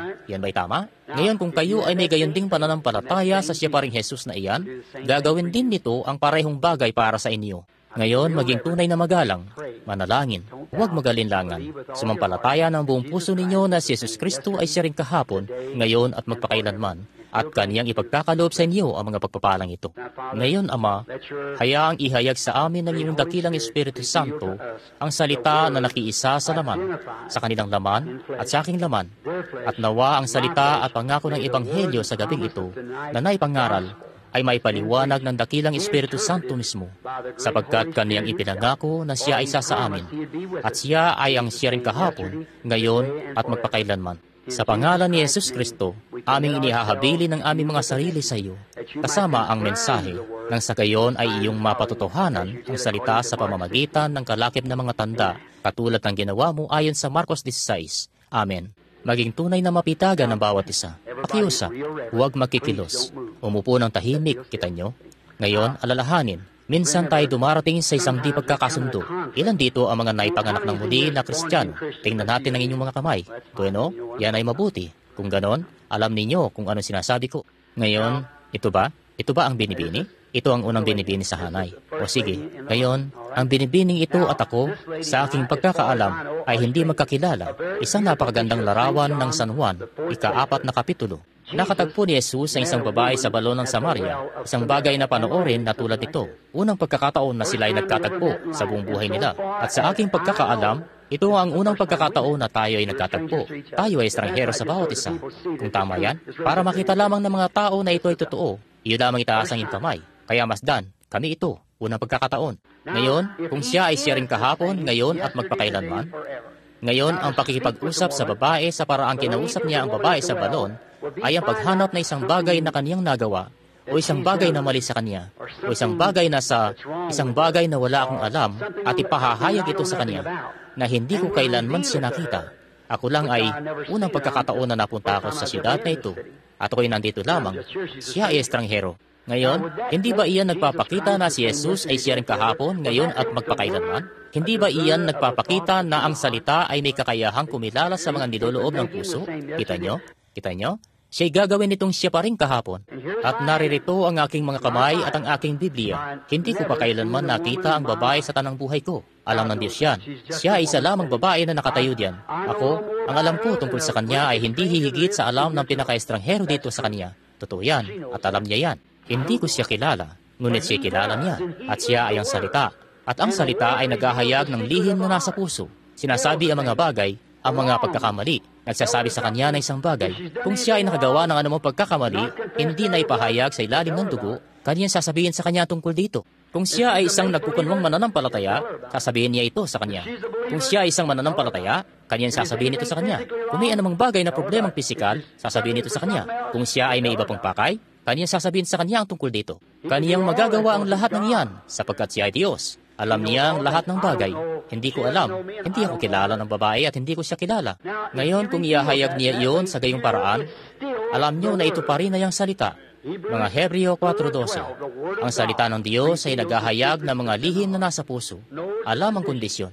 Ngayon, kung ang Diyos ay iahayag ito sa atin sa gabing ito, kapatid, habang ako at ikaw ay nakatayo rito na magkasama, kung gayon, iyong malalaman na hindi maaaring ako yun. Ito'y dapat na siya. Ngayon, nais ko lamang makipag-usap sa iyo ng ilang sandali. Dahil sa pagsasalita ng salita na pagganito, aba, ako ay nangangaral, alam mo, at pagkatapos pagbalik ko, ako'y nakipag-usap lang sa iyo tulad ng ginawa niya sa babae sa balon. Nakipag-usap sa kanya hanggang sa makita niya kung ano ang problema sa kanya. Ngayon, kung ang Diyos ay ihahayag sa akin kung ano ang iyong problema, bueno, malalaman mo kung ito ay ang katotohanan o hindi. At maaari bang lahat kayo ay sumampalataya? Sino sa inyo dyan ang nakakakilala sa babae? Itaas ang inyong kamay kung may mga tao. Maraming tao ang nakakakilala sa kanya. Tama, mabuti. Ngayon, nawa ang Panginoong Yesus Kristo ay ipagkaloob ito, kita nyo? Yan ay magiging hindi lamang ang naipangaral na salita. Ito'y ang salita na nagkatawang tao, nangungusap, nagpapahayag. Ngayon, ang Biblia ay hindi nagsasabi na ikaw ay tatayo dito at kung ano ang problema sa iyo at lahat ng tungkol dito at kung ano ang dahilan ng pagpunta mo rito o kung ano ang ginawa mo. Hindi nito sinasabi yan. Ngunit ang salita ay bumababa na nagpapakilala sa tagapagsalita, kita nyo, na iyan ang salita ng Diyos. Kung ganon, ang mensahe ay totoo. Kung ganon, ang Diyos ay ipinakikilala na ang mensahe ay ang katotohanan. Ang bautismo ng banal na Espiritu at ang buong ebanghelyo ay nararapat na maging ang katotohanan kung gayon, kung ito'y naipakilala ng tama. Isang bagay, ika'y sadyang kinakabahan, tunay na kinakabahan. Ikaw ay nababalisa tungkol sa isang bagay. Tama yan. Ikaw ay nag-aalala. Dala-dala mo ito ng ilang panahon. At kung ano ito isang kondisyon sa iyong braso. Ito'y nasa iyong kanang braso. Ikaw ay natatakot na ito'y cancer. Ginagambala ka nito ng lubos. Ang kanang bahaging iyan ay lubos na nakalabas. Ikaw ay nababalisa sa iyong tiyan. Pinasasama ang pakiramdam mo. Kung tama yan, itaas mo ang iyong kamay. Huwag kang matakot. Sumampalataya lamang at pagagalingin ka niya. Sinasampalatayanan mo ba ito? Mabuti. Humayo kang nagpapasalamat sa Diyos para dito at maging magaling. Pagpalain ka ng Panginoon. Nais ko lamang magpatong ng kamay sa iyo. Sumasampalataya ba kayo na siya ay siya ring kahapon, ngayon at magpakailanman? Ngayon, narito ang isang larawan muli. Isang puting lalaki, itim na babae. Si Jesus na isang Hudyo, siya na isang Samaritana, kita nyo? Ipinaalam niya sa kanila na walang pagkakaiba sa lahi ng tao. Ang Diyos ay namatay para sa ating lahat. Tama yan. Siya ay ginawa ng Diyos mula sa isang dugo ang lahat ng mga bansa. Ang bansa na ating kinalakhan, nagpabago sa ating kulay ay walang kinalaman sa nasa loob natin. Oo, tama yan. Ngayon, ikaw ay Kristiyano Agad kong nadama ang mapang-anyayang pakiramdam na ikaw ay isang Kristiyano. Yan ang iyong espiritu. Yan ay tulad lamang sa sinabi niyang, narito ang isang Israelita na sa kanya'y walang pandaraya. Ngayon, nakikita kong ikaw ay naging labis na masasakitin. Isang pagsusuri ang nagpatunay na ikaw ay may kanser. Tama yan. At ang kanser na iyan, sumasampalataya ka ba na masasabi niya sa akin kung saan ito naroroon? Ayon sa estadistika, ang kanser na iyan ay nasa kulon. Kung tama yan, itaas ang iyong kamay. Ngayon, alam mo na may nakatayo rito na nakikilala ka. Naniniwala ka ba na magagawa niyang pagalingin ka? Kung ang iyong pananampalataya ay magagawang hatakin siya doon, hipuin ang kanyang damit at ipahayag ang gayon ding bagay na ginawa niya noon. Kung gayon, sampalatayanan siya at ikay gagaling mula riyan at gagaling. Kung iyong sasampalatayanan ito, sumampalataya lamang, ganyan lamang kasimple, kapatid, sumampalataya lamang, huwag magalinlangan. Palagay ko, tayo ay mga estranghero din sa isa't isa. Hindi natin kilala ang isa't isa. Kilala ng Diyos ang bawat isa sa atin. Naniniwala ka ba na maihahayag ng Diyos sa akin ang problema mo? Naniniwala ka ba na maaari niyang ihayag sa akin ang problema ng sinuman na nandoon? Sinasampalatayanan mo ba ito? Ilan sa inyo diyan ang sumasampalataya dito? Anong palagay mo tungkol dito? Sumasampalataya ka ba ng buong puso mo? Kung gayon ang iyong mga bato sa apdo ay hindi ka na kailanman aabalahin pa. Ako, naramdaman kong dumating yun. Ako daw ay nagbabasa ng isip ng mga tao. Gusto ko lang na makita nyo na hindi ko ginagawa yun. O sige, naniniwala kang ako'y lingkod niya ng buong puso mo? Salamat, ikaw ay isang Kristiyano. O, ikaw nga. At hindi isang nakikiangkas lamang, isang tunay na Kristiyano. At ikaw ay ipinanganak na muli. Mabuti. Sumasampalataya ka ba na ako bilang iyong kapatid ay walang alam tungkol sa iyo? Ngunit ang ating makalangit na Ama na nakakakilala sa ating pareho ay maaaring ihayag sa akin kung ano ang iyong problema. Nakikita ko na nagkaroon ka ng marami nito. Ikaw ay nagkaroon ng operasyon. At ang operasyon ay para sa kanser. Inalisan ka ng isang dibdib. Tama nga. At ikaw pa rin ay nababalisa dito. Sumasampalataya ka ba na ikaw ay gagaling mula ngayon? Dumuan ka mismo sa tabi rito na sumasampalataya ng iyong buong puso at pagpalain ka ng Diyos. Pagalingin ka nawa ng Panginoong Diyos. Nawa, magkaroon ng pananampalataya, huwag magalinlangan. Sumampalataya lamang ng buong puso mo na siya ay siya rin kahapon, ngayon at magpakailanman. Ngayon, sumasampalataya ka ba, Binibini? Tayo ay estranghero sa isa't isa. Hindi kita kilala. Hindi mo ako kilala. Tayo ay lubos na di magkakilala. Ngunit ang makalangit na Ama ay ihahayag sa akin ay isang bagay na mali. Isang bagay na iyong nagawa, isang bagay na hindi mo dapat ginawa o dapat na ginawa at hindi ginawa. Ano man ito, maging ano pa man ito. Sasampalataya ka na siya ay siya rin kahapon, ngayon at magpakailanman. Alam mo na siya lang ang maaaring makagawa nito. Tama ba yan? Ikaw ay nababalisa dahil sa isang bukol at ang bukol na iyan ay nasa ulo. Ikaw ay natatakot. Tama. Sumasampalataya ka na ito'y maalis na ngayon na pagagalingin ka ni Jesus Kristo? Ayon sa pananampalataya mo rito, ay magiging gayon ito sa iyo. Humayo kang sumasampalataya. Amen. Pagpalain ka ng Diyos. Habang nasa daan, sumampalataya lang. Huwag magalinlangan. Sumampalataya lamang ng iyong buong puso. Magkaroon ng pananampalataya. Huwag magalinlangan. Sumampalataya lamang ng iyong buong puso. Stomach's been bothering you. Stomach trouble. Or go eat. Ang iyong sikmura ay matagal ka nang ginagambala. Problema sa sikmura. Nais na kumain? Sumampalataya. Ganyan nga. Kumusta ka? Tayo ay estranghero sa isa't isa. Hindi kita kilala. Hindi mo ko kilala. Ngunit may isang naririto, hindi nakikita, ngunit natatalokbungan sa pagitan natin, na alam kung ano ang iyong problema. Nakikita kita na nagsisikap. Oh, ito'y arthritis. Sumasampalataya ka ba na pagagalingin ka niya mula riyan? Humayo ka at sampalatayanan nito. At ikay hindi na malulumpo pa kung iyo lamang sasampalatayanan nito. Marami kang mga bagay na gumugulo sa iyo. Isang problemang pangkababaihan sa loob ng mahabang panahon. Pagkatapos, isa pang bagay. Ang iyong pinakapangunahing bagay na ikaw ay interesadong gumaling ay arthritis din. Sumasampalataya ka ba na pagagalingin ka niya? Humayo ka at sampalatayanan nito. Iyan lahat lamang yan. Sumampalataya lamang at huwag magalinlangan. I'm a stranger to you.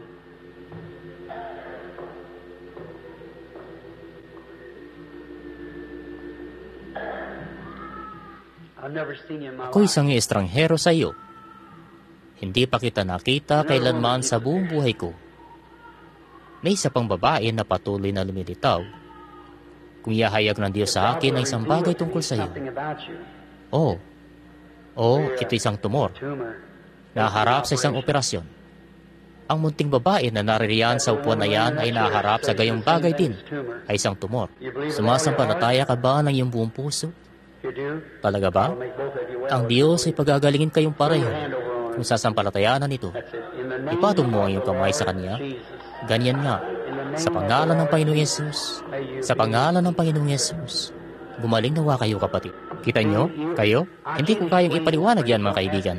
Huwag niyong hilingin sa akin ipaliwanag yan. Diin, kapangyarihan. Isa, ano ang isang tumor? Ito isang bukol. Ano ang isang bukol? Nagbuo-buong mga selula. Ano ka? Nagbuo-buong mga selula. Ano ang isang tumor? Sa Biblia, ito'y tinatawag na isang demonyo. Tagapagpahirap. Tingnan mo siyang sumisigaw ng saklolo. At iyan ay sumasagot pabalik. Kita nyo? Dalawang sadyang magkatulad. At iyan ang gumagawa nito. All right. Come, lady. O sige, halika, Bini-Bini. Tayo ay estranghero sa isa't isa. Strangers to each other. Ikaw ay matagal nang may nerbiyos na nagdulot sa iyo ng problema sa sikmura, sakit sa tiyan, peptic ulcer, pangangasim sa iyong sikmura, at pagkasensitibo ng iyong mga ngipin at iba pa. Sumasampalataya ka ba na pagagalingin ka ni Jesus Kristo ngayon? Mabuti, kumain ka ng iyong hapunan kung gayon. Sumampalataya ng iyong buong puso. Si Jesus Kristo ay pagagalingin ka. Sampalatayaan lamang ito ngayon. Tayo ay estranghero sa isa't isa. Saan nga nananahan ang Diyos sa tao? Sa puso. Yan ay kung saan ang problema mo. Ito'y nasa iyong puso.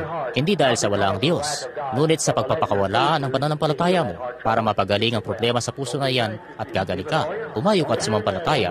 Sumampalataya ng iyong buong puso. Ngayon, huwag magalinlangan. Humayo, sumampalataya. Kung magagawa mong sumampalataya, lahat ng mga bagay ay posible. Ilan ang sumasampalataya ng buong puso ninyo? Sumasampalataya ba kayo na ang Diyos ay naririto upang pagalingin kayo? Kayo ba'y, ang salita ba'y nagkatawang tao? Ano ito? Ngayon, gaano man ako sumampalataya, kailangan niyong sumampalataya din. Kita niyo? Ang babaeng humipo sa kanyang damit ay sumampalataya. Narito ang isang lalaki nakaupo dito na nakatingin sa akin. May luslos at almoranas. Sumasampalataya ka ba na pagagalingin ka ng Diyos? Kung gagawin mo yon, mapapasa iyo ang inihiling mo. May iba pa bang naririto na sumasampalatayang ang Diyos ay nagpapagaling ng mga may sakit at may karamdaman? Sumasampalataya kayo na ang salita ngayong gabi ay nakakaalam ng lihim ng puso? Sinasampalatayanan niyo ba yan? Mabuti. Ito'y ngayon na kung saan tayo ay talagang huli na mula sa kung ano tayo noon. Paano niyo sasampalatayanan ito? Ngayon, alam niyo na ang kasulatan na iyan ay ginawang simple. Huwag hayaang ang talukbong ng laman ngayon ay bagabagin kayo. Kita nyo? Alalahanin. Ito'y ang ipinangakong salita para sa panahong ito. Ilan ang nakauunawa nito? Ang ipinangakong salita. Hindi ko alam kung gaano karaming panggagaya na ang inyong nakita. Ngunit, tulungan nawa ako. Ipinangako ito ni Jesus Kristo. At ito ay totoo. Kita nyo? Yan ay totoo. Ngayon, sinabi rin ba niya ang huli mga salita na sinabi niya bago siya umalis sa lupa? Umakyat patungo sa langit ang sabi, humayo kayo sa buong sanlibutan. Marcos 16, ipangaral ang ebanghelyo. Ang sumampalataya at mabautismuhan ay maliligtas. Ang hindi sumampalataya ay mapapahamak. Ang mga tandang ito ay susunod sa kanila na sumasampalataya. Nabasa niyo na ba ito? Ano ba ang huling utos? Kung kanilang ipapatong sa mga may sakit ang kanilang mga kamay, ang mga ito ay magsisigaling. Ilan ang may alam na iyan ay totoo? Ngayon, bawat isa sa inyo may ilang minuto ang nakakaraan ay tinaas ang kamay na kayo ay isang mananampalataya. Ngayon, maaari nyo bang ipatong lang ang inyong mga kamay sa bawat isa diyan? Hindi natin kailangang magpatuloy. Alam nyo siya ay naririto. Bakit hindi na lamang ipatong ang inyong mga kamay sa bawat isa at manalangin para sa taong iyan na nakaupo sa tabi nyo kung kayo ay sa mananampalataya? Ngayon, sabi niya, ngayon, hindi sa akin yun. Ito'y kayo, bawat isa sa inyo. Sinasampalatayaan nyo na ba ito ngayon? Sabihin, Amen. Mabuti. Ngayon, tingnan nyo, huwag kayong manalangin para sa inyong sarili. Dahil yung tao na nakapatong ang mga kamay sa inyo ay dumadalangin para sa inyo. Kita nyo? Ipanalangin nyo sila. At ako'y mananalangin para sa inyong lahat. At kung inyo lamang sasampalatayanan ito na may pagkakaisa, ito'y magiging pinakadakilang oras na kailan may nakita nyo. Ang presensya ni Jesus Kristo na nararapat na magbigay liwanag sa iglesia upang malaman na sa mga huling araw na ito kung saan ang mga kredo at mga denominasyon at mga ismo at ang lahat ng bagay ay lubusan ng inalis ang salita at si Jesus na salita ay nasa labas ng iglesia at makita niyo siyang bumalik muli sa kalagitnaan ng mga tao at ipinapakilala ang kanyang sarili tulad ng kanyang ipinangako sa huling mga araw kapag ang anak ng tao ay niyahayag na. Siya ay nahayag sa bautismo. Siya ay nahayag sa banal na pagpapagaling. Narito siya na nasa kanyang huling katangian. Alalahanin, iyan ang huling bagay na nakita ni Abraham bago bumaba ang apoy at hatulan ang mundo ng mga hentil. At bago dumating sa tagpo ang pangakong anak, si Isaac. Ito ang huling bagay na makikita ng Kristiyanong Iglesia sa tanda ng himala hanggang sa pagpapakita ni Jesus Kristo. Kung ang Diyos ay binigyan ako ng pabor sa harapan ninyo, maniwala kayo sa akin sa pangalan ng Panginoon. Wala nang natitira pa sa Biblia na kailangan mangyari, kundi ang pagtanggap sa tatak ng hayop at taglay ninyo ang tatak ng Diyos. Ipanalangin mo yung taong nakahiga diyan, nakaupo sa tabi mo. Ipatong mo yung kamay sa kanila. Ako ay naghahanap ng mga lumpo. Wala akong nakikita. Pero ang pansamantalang higaan na iyan, sa palagay ko, ay naging, sige, ipatong nyo ang inyong mga kamay sa bawat isa at manalangin. Minamahal na Jesus, kabanal-banalang anak ng buhay na Diyos, na naririto ngayong gabi sa anyo ng Espiritu Santo. Binago ang kanyang anyo at bumaba at inihayag ang kanyang salita sa mismong katawang laman. Mga kalalakihan, mga kababaihan, mula sa lahat ng antas ng pamumuhay, ipinakikita na siya ay nabubuhay pa rin. Siya ay siya rin kahapon, ngayon at magpakailanman. Panginoong Yesus, kami po ay naririto sa dakilang siyudad ng Topeka. Kami ay nariritong nagkakatipon-tipon kasama ng iyong mga anak at dumadalangin kami na yamang ikaw ay nakilalang lubos na kasama namin, na ngayon ay iyong patutunayan ng iyong salita, ang huling utos na nagsasabi, sila'y magpapatong ng kanilang kamay sa mga may sakit, ang mga ito'y magsisigaling. At ang mga tao, mga umaamin ng kasalanan at ipinanganak na muli ng Espiritu, ay nagpapatungan na ngayon ng kanilang mga kamay sa isa't isa upang makiisa sila sa isa't isa na taglayang iyong utos at iyong salita. Ngayon, Satanas, hindi mo na magagawa pang hawakan ng mga tao. Sila ay nasasakop ng salita ng Diyos. Lumabas ka mula sa kanila. Ang mga karamdaman na nasa katawan nila, huwag na silang pahirapan pa. Palayain sila magmula sa gabing ito. Kami bilang mga lingkod ng Diyos na ipinakilala upang patunayan ng salita, ay inuutusan ka sa pangalan ng Diyos na buhay, si Jesus Kristo na salitang nagkatawang tao sa aming kalagitnaan. Lumabas ka sa mga taong may karamdamang ito at palayain sila para sa kaharian ng Diyos at sa kautusan na ibinigay sa amin ni Jesus Kristo na anak ng Diyos. Amen. Lahat ng sumasampalataya at tinatanggap ang inyong kagalingan nang walang anumang pag-aalinlangan dito sa loob ng tabing ng kalwalhatiang Shekinah upang makita ang ipinangakong salita na ating tutunguhin pang lalo sa linggong ito. Makita itong nahayag sa mismong harapan natin. Magsitayo tayo at sabihin, tinatanggap ko ngayon ang aking kagalingan. Sumasampalataya ako na si Jesus Kristo ngayon ay pinagagaling ako ng buong puso ko. Sinasampalatayanan ko ito. Tinatanggap ko ito sa pangalan ni Jesus Kristo. Pagpalain kayo ng Diyos. Itaas ang inyong mga kamay ngayon at bawat isa sa inyo sa inyong sariling paraan magbigay sa Kanya ng pasasalamat para sa inyong kagalingan. Amen.